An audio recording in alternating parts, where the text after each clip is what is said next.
Destiny's Choice by Victoria Sekenti. Brian had attempted a daily binge of booze but discarded it soon after. Alcohol didn't do it for him. Instead of giving him a much-needed buzz to help him forget, liquor prompted unpredictable jungle flashbacks. He could be anywhere, shopping for food or driving around for Christ's sake, and the bastards popped, causing all sorts of embarrassing havoc. He wasn't as lucky as Matthew, whose combat stress and flashbacks had healed thanks to a beautiful family, a steady diet of unconditional love, and a few months in therapy. Brian's demons were relentless and downright cruel, and while drugs had become glamorous throughout society and used by many to escape their personal torments, Brian wouldn't go near the stuff. He hated drugs and everything associated with them. Drugs had ruined his life. Psychological help was also out of the question. As soon as he discussed the events from last year, he'd be locked up in an institution somewhere.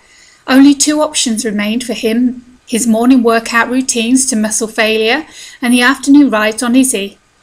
He wiped a palm across his face as if the gesture would stop the mental merry-go-round. For the umpteenth time he revisited that winter day when the Buchanans found him with a service gun in hand, thumb safety off, and hammer cocked. "You're Rebecca's godfather. You agreed to care for her. If something happens to us, you promised you'd vow to take over." Raquel had knelt before him. Grief and despair had overcome reason, and in that terrible moment Brian had forgotten the sole thing that was rock solid about him: his word.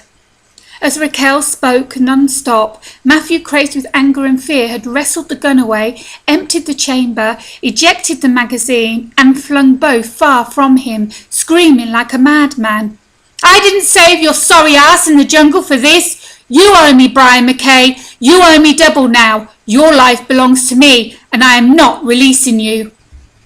Matthew hadn't exaggerated. Beyond saving Brian's carcass in Nam, Matthew's family has ensured that the military kept all its promises. After working his butt off, Brian had graduated from Texas A&M with a degree in agriculture economics. When Jonathan Buchanan decided to retire, Matthew offered him a full partnership. With Matthew's drive, of love of the business, and Brian's marketing know-how, the newly named Buchanan McKay Farms was a growing success. They started shipping their lines to products in New Mexico and Louisiana when Brian's world imploded. Brian straightened and pressed his torso against the chair. He wiped the palms of his cut-off sweats, gripped the handles of his seat, and proceeded to slam the back of his head against the headrest, as if pounding would dislodge the memory of Amanda's pathetic image. Fortunately, a rattle on the door handle put a stop to the self-inflicted punishment. "Hey, partner, how's it going?" Matthew asked as he breezed in, looking like a wet stick. The white t-shirt was translucent from perspiration, and his grey sweatpants stuck like a second skin to his legs. He took a swig from a bottle holding a green liquid while rubbing a towel to blot the sweat off his hair. Fine," Brian grunted as he lifted for another rep and waited for Matthew to spit out whatever he'd come to say. Both men knew the morning rituals. Brian pounded the weights at the gym and Matthew the ground on his daily 6 to 8 mile run. Matthew squared in front of him for a few seconds, staring at his right ankle. "How does it feel?" Matthew grinned and wiggled his foot under the thick pad. The motion created a dull metal protest from the weights.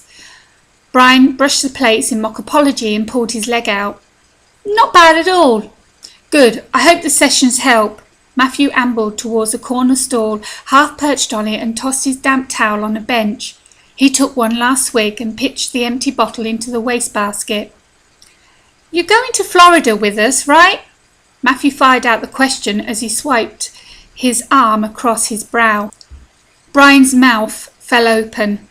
Damn his sneaky partner. They danced around the topic of the trip to Ocala for weeks. Brian hoped his friend wouldn't ask, and knowing Matthew would. Because the universe had an insane sense of humour, the baptism and the anniversary were only days apart. Raquel had been the first to argue with her inescapable logic. "Look at it this way, Bri. You'd be replacing a bad memory with a happy moment." Still, he hadn't committed, and now Matthew pressed the issue. Brian could two-step all he wanted, but Matthew would rope him in eventually. "You're leaving soon, right? Is Marité come in?" Matthew's incensed regard could have pierced a flak jacket. "Yep, we are, and of course she is. Will her arrival tip the scales?" Brian felt like an insect pinned to a scientist's pad. How in tarnation had this particular question slipped out? God, Maria Theresa. When he first met Raquel's youngest sister, she was cute and spunky, smart as a whip, but he saw her days before the baptism. He'd been astounded by the beauty, well on her way to womanhood. Who'd be his partner? Despite the pressing of time, the memories were still fresh. Michael's predatory expression, Brian's anger with the young punk, a tiny woman from Spain, and the most vivid, Mary's soft body running into his. The sensation had been so unexpected, so revealing and so disarming. He had to call upon his training, otherwise he might have ignored her age and devoured her full quivering lips, showed her the meaning of pleasure. The feelings of her warm body incited, and her lingering scent had marked his soul forever, a mark he could hide from anyone except Amanda. Brian realised he'd been silent for a long spell. Matthew had waited with a knowing look, hadn't even tried to interrupt his reverie, and didn't he feel like a total fool? "What?" "Nothing, just hoping for a response," Matthew said. "A response?" "Yes, a response. An answer, a sound. Heck, I'll even take a grunt," Matthew said as he settled on the stool. He leaned against the wall and with a sigh of resignation began tapping the stool's wooden leg. Brian had caught the gleam in Matthew's face, and he knew he was being toyed with. He tried to remain impassive, but when a sudden flush suffused his face, he knew he was busted. Still, he remained stoic when Matthew's smirk widened into a false smile, dimple and all. "Will it tip the scales? Aren't you curious? Don't you want to see Marité?" "Oh, come on, Matt James. Marité's a child. Why would I be curious?" To Brian's consternation, Matthew's smile progressed into a light chuckle, and it would soon explode into a full-throttled chortle, all at his expense. "Not any more." Matthew pushed away from the wall, smile forgotten, and padded slowly towards him. He grasped Brian's shoulder, giving it a light shake. "She is no longer a child, my friend. But you have no way of knowing, do you? You always manage to be absent when she's around, and I've always wondered why. So tell me, will it make up your mind to come or not? We're crossing our fingers you will." "Damn it, I want to be there for you, but, you know, it's just—" "All right, you stubborn ass, I will come.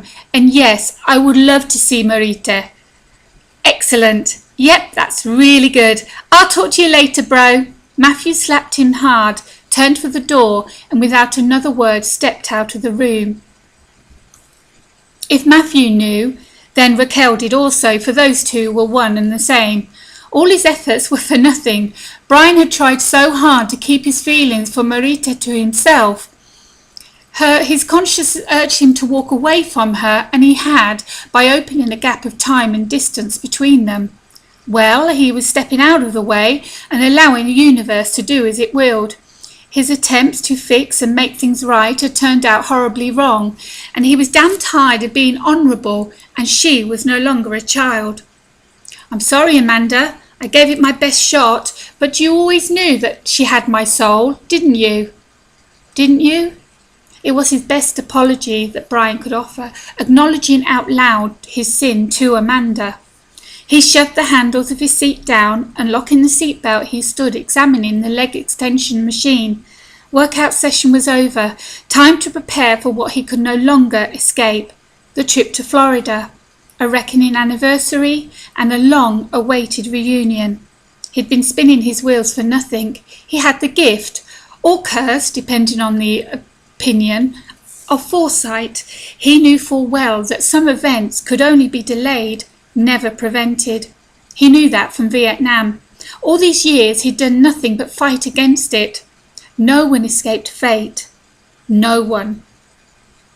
And if you would like to continue with this story, pop over to Amazon and take a look at Destiny's Choice and all of Victoria's historical romance novels. I'm Kay Gantus from Author Assist. Thank you for watching.